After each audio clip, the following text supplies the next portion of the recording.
Hey everyone, it's Victoria and I'm back in Hawaii. I'm very excited. I just made a whole video for about 8.5 minutes and it never happened.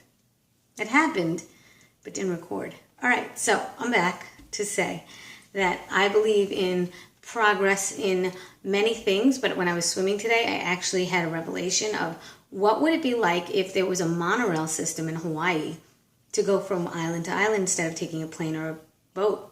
Like, what would that do? And I thought about it, and I was like, you know what? That would actually transport, I think, a little too many people, like a cruise line or something, like a whole bustle of people, and it would just not jive with Hawaii. It's already getting overpopulated. I don't know. It's an island. Going from one island to another, and then I thought about where I was swimming. It was so pristine. Would they kill all that area just to make a station for the actual monorail? No thanks, you know? So I just felt like, I don't know, progress, it's a good thing. In some ways, if I were to tip the scale, I'd say no to the monorail. But then again, there's very little circulation on the island unless you have a car. And I think that that gets too crowded and congested and the traffic gets too heavy. So there's only one bus, it's called the bus, and maybe there's 2 or 3 that have a different route. But honestly, it's not very efficient. So I'm into efficiency, and I don't know if there was like a monorail in, like, I don't think they could do a subway like they do in Manhattan. I don't know, maybe because it's way too much on an ocean. I don't know. But a monorail, like they do in Disney World, and it gets you there really quickly, and it would just be above. I don't know. These are just my thoughts. What about you guys, where you live? Why don't you write your comments down below? Maybe you have a mom and pop store that went out of business because of big businesses like CVS Pharmacy, Long's Pharmacy, whatever it is, Rite Aid. But you know what? I do believe that those things are progress. Like, some people in local areas don't want big pharmacies to come into their area. But in a way, I think that's progress because it's nationwide, and if you had a prescription there, then you can go anywhere in the U.S. and you could actually look up your prescription or whatever your history is. I think that that is progress. I think that's a good thing.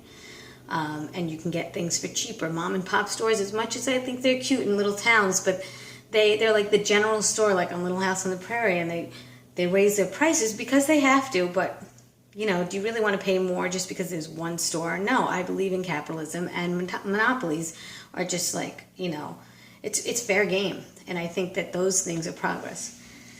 Where am I going with this?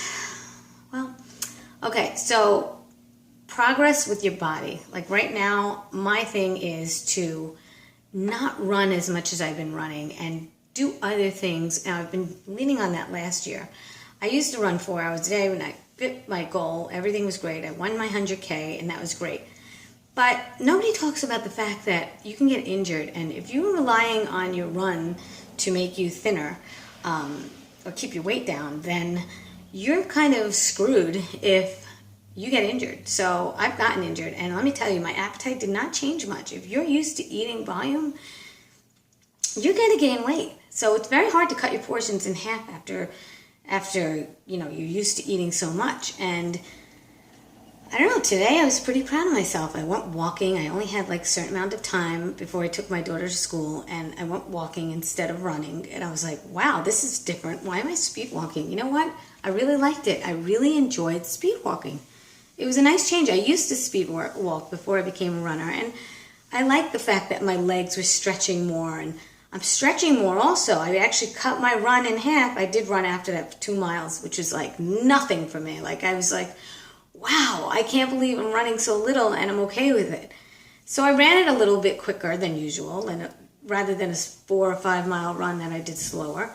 And I think that was more efficient. And then I went swimming for 20 minutes. And then in the middle of the ocean, I actually did a walk like this in place. And I think that it's going to help progress and make me a better runner because the resistance in the water, and I'm floating already. So it's creating a resistance with my arms and my legs at the same time. And I was breathing pretty heavily. I was pretty proud of that.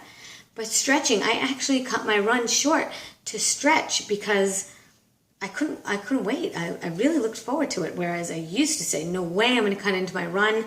If I don't do at least an hour, I'm slacking. That's so stupid. It really is stupid. It was a you know what? It didn't really change me. It didn't make me a better person. It didn't make me skinnier and the best body of my life because I ran an hour instead of 45 minutes or 30 minutes. You know, if you want to reach a goal, fine. But if you just want to do it for recreation's sake and keep your weight at a stable weight and you get cardio in the, you know, in the interim, then great. But if you're going to just like come down on yourself because you're not getting that hour run, honey, I used to be that way. I was that person. I'm telling you, there's another side to this.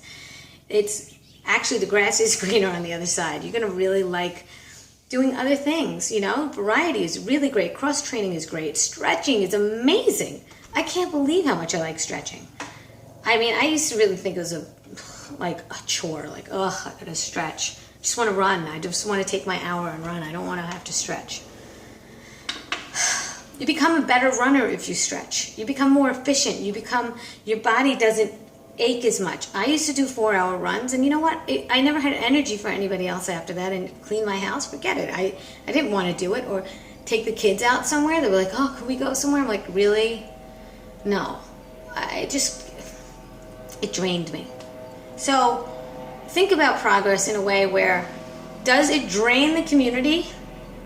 Does it drain you?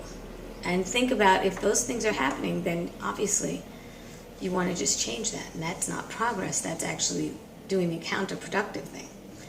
Am I making sense to anyone?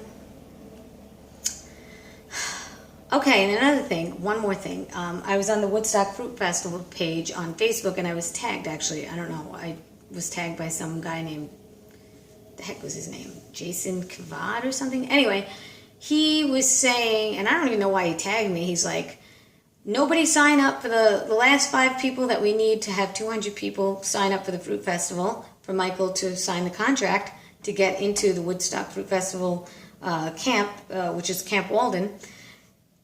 He puts his name on the line. This guy said, nobody sign up because they don't do composting. And then he said, Durian Ryder and all these people that didn't come last year, Christina and Doug, they didn't come because we didn't compost. I'm like, no. Let's just correct that right now. That is not the reason they didn't come. They had other issues why they didn't come. And every year they're all invited back, whatever. But except maybe Doug, I think there was like a problem with that. But I don't want to get into that right now. The whole point is that this guy is literally peeing in his own pool because he's getting other people on the bandwagon to say, yeah, you're right. You know, Woodstock Fruit Festival wasn't right about this. And you know what? Put your money where your mouth is. If you really want change, do it yourself or raise money for it. How about that? Instead of bashing something that's working so well and trying to create a community. Nothing's going to be perfect. But to bash it and to protest it is absolutely stupid in anything, not just the Woodstock Fruit Festival, in anything. Especially when it's progress in a community that you could benefit from. Like if the community for vegans and, you know, raw foodists get bigger, and you are one of those people, then why would you bash it? It just doesn't make sense. All right, so like that's not progress. That's a drain. That's a drain on society or whatever society it's being in. Is in. It's just a waste. It's a waste, and it's a waste of energy for people to even go to this Facebook page and just like read all this stuff. It's a drain. It just takes too much out of you. If you are on some sort of like drama thread, you're wasting your time if it's more than 5 minutes. And I wasted a good half hour on this, and I didn't have to, but you know, for the sake of the festival and the integrity of it, I think that things needed to be cleared up. But that's it. I'm done. I'm out. You know, I don't want to drain myself anymore. This person is a drain, and I don't want to get sucked into that drain. Okay, that is my thing on progress, and I hope that you got something out of it. And if you didn't, then you just wasted 9 minutes and 22 seconds. 23, 24. Talk to you soon. Bye.